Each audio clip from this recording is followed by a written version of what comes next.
Lachiwiri lapitali Nankhumwa anali ndi mitingi pamodzi ndi Chakwera, Mkaka komanso Richard Chimwendo Banda. Pa mitingi imeneyi agwirizana kuti asinthe malamulo kudzera ku parliament ndi cholinga choti Peter Mutharika asaime pa chisankho. Pamene ndikuona pano Nankhumwa asayina kale motion ya age limit bill imene ikalowa mu parliament masiku akubwerawa. Ambiri mukhoza kumadabwa kodi age limit bill ndi chani? Imeneyi ndi bill yoletsa chikulire kuyimira pa mpando wa president. MCP ndi Nankhumwa akunena kuti aliyense amene ali wachikulire kapena nkhalamba sakuyenera kuyima nawo pa chisankho cha 2025. Ndiyefunso nkumati kodi zimenezi akuzitenga kuti? Kodi palibe dziko pansi pano limene limaletsa munthu wokalamba kuyimira pa chisankho? Kungoyambira ku America, Asia, Africa kaya ndi Europe amalola nkhalamba kuyimira pa chisankho.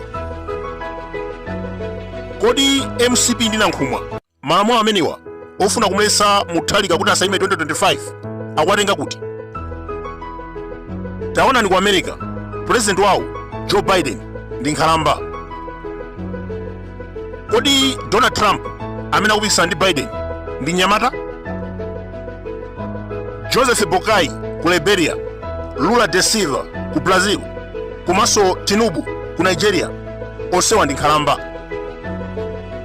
Ku Malawi kuno nthawi zambiri timapanga zinthu mozondoka.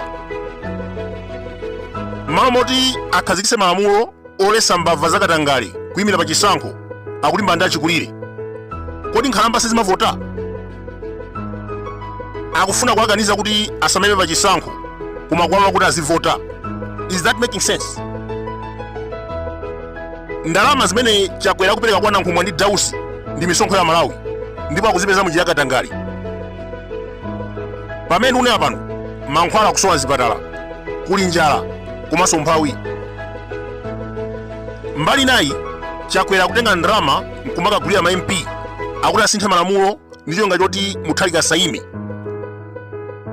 Kodi malamulo a dziko tingawasintha chifukwa cholimbana ndi munthu mmodzi? Just because HRDC, Nankhumwa komanso Chakwera sakufuna kuti Mutharika ayime 2025 ndiye tisinthe malamulo?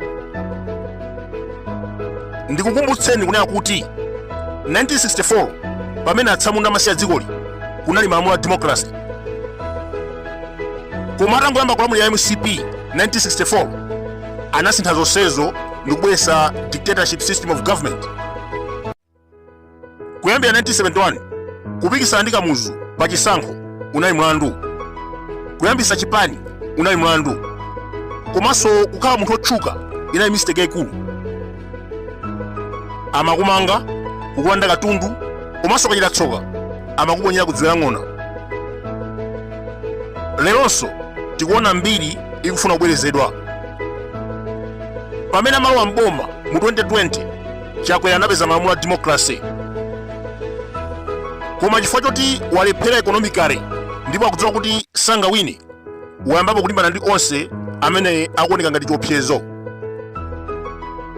Akufuna kubweretsa age limit bill ndi cholinga chofuna kukhawulitsa Peter Mutharika. Mwachidule kunena mosapsatira, MCP ndi Nankhumwa akufuna kubwera chisankho cha 2025 pogwiritsa ntchito bill imeneyi. Zili ngati Kamuzu Banda amayina chisankho popanda kupikisana naye. Paul Kagame ku Rwanda amayina chisankho popanda kupikisana naye. Aliyense ofuna kupikisana ndi Kagame amangidwa, amatulusidwa chisankho chikachitika. MCP ndi Nankhumwa akufuna kubwera chisankho cha 2025 pobweretsa age limit bill chifukwa kuti Peter Mutharika akapanda kuyima ndiye kuti adzawina mosavuta. Tikukumbukira 1964 MCP inathamangitsa komanso kupha anthu onse amene apikisana nawo. Kunali Augustine Bwanausi anamphera ku Zambia. Yaruta Chisiza anamupha, mtembo wake anautayira kudziwera ng'ona. Hene Chipembere analotchuka ku Southern Region. MCB inamthamangitsa ndi kumpanga bani kunena kuti asazapondenso kumalawi kuno. Iyeyu anamwalira 1975 ndi kuyikidwa ku America komweko. Otto Chirwa anafera ku ndende ku Zomba chifukwa chonena kuti analotchuka kumpoto. Leronso tikuona Chakwera ndi Nankhumwa akufuna kusintha malamulo a dziko chifukwa chonena kuti Peter Mutharika watchuka kwambiri kuposa iwowo. Ndikuwuzeni kuyipa kogula ma degree munthu wake somakhala ndi knowledge timanena kuti mbuli zachuma. Munthu ngati analephera ma research 8 angatiuze chani chodziwa constitution chokhuza constitution chifukwa iyeyu ndi munthu wena kuti akuonesatu mbuli wake poyera. Pa dziko lapansi pano palibe dziko limene limalesa nkhalamba kuyima nawo pa chisankho. Tili ndi mayiko ovuta kwambiri ngati North Korea, Iran ndi mayiko ena onsewo a dictatorship samalesa nkhalamba kuyima nawo pa chisankho. Koma Malawi, not Malawians, koma ndene kuti Nankhumwa, Chakwera, Esenhoa Nkaka komanso Richard Mwendo Banda, HRTC, Trapez amene wanda amene akufuna kusintha malamulo akuona ngati constitution ya Malawi ili m'manja mwawo. Ndiye tikunena kuti pa dziko lapansi palibe dziko limene limalesa anthu achikulire kapena nkhalamba kuyima nawo pa chisankho. International Human Rights Law Article 21 of Universal Declaration amene kuti atsogoleri maiko onse a dziko lapansi akuyenera kusankhidwa without discrimination based on age. Ndiye ngati United Nations Article 21 of Universal Declaration on Human Rights akunena kuti atsogoleri akuyenera kusankhidwa posatengera kuti uyu ndi nkhalamba. Ngati iwo akutero, what more Chakwera? Who is Chakwera? Zimene akupanga izi zikhoza kubweretsa nkhondo ziko muno ndifuna ndikuze na Malawi chifukwa Nankhumwa ndi Chakwera komanso HRDC akuona ngati akhoza kusokoneza Malawi ngati mmene anachitira 2020, but this is new Malawi. Adziwe zimenezi. Role model wa Malawi pa nkhani za democracy ndi dziko la America. Article 23 of American Convention on Human Rights amapereka ufulu kwa nkhalamba kuyima nawo pa chisankho. Ndi chifukwa mukuona kuti Joe Biden ndi nkhalamba, Donald Trump ndi nkhalamba, koma kupikisana pa chisankho cha 2024 anapikisananso pa chisankho cha 2020. Nanga Malawi ndi kachani Malawi kuti mpaka na mukakanize nkhalamba kuyima pa chisankho osakaniza chamata kubawa bwanji.